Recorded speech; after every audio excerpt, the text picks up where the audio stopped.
Il monumento dedicato al giudice Rosario Livatino, fatto erigere lungo l'ormai vecchio tracciato della statale 640 in contrada Casena dagli anziani genitori, non verrà spostato.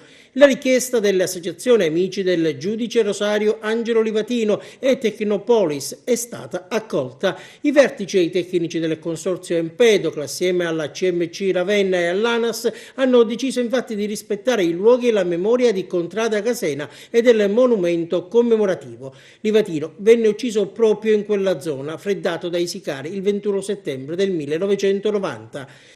Le imprese e le maestranze, oltre a mettere in ulteriore sicurezza il monumento, hanno provveduto ad abbellire la zona, realizzando in scala la rappresentazione della nuova strada degli scrittori e incrementando lo spazio fruibile per quanti periodicamente si recano in contrada Casena.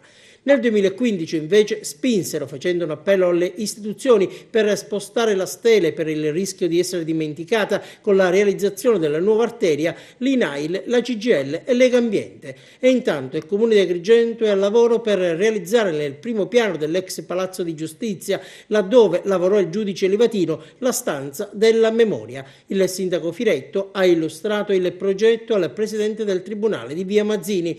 L'intenzione sarebbe quella di creare in quella stanza, nell'immobile di Piazza Gallo, che oggi ospita gli uffici comunali, un piccolo museo, cercando di ricreare l'ambiente di lavoro di Rosario Livatino.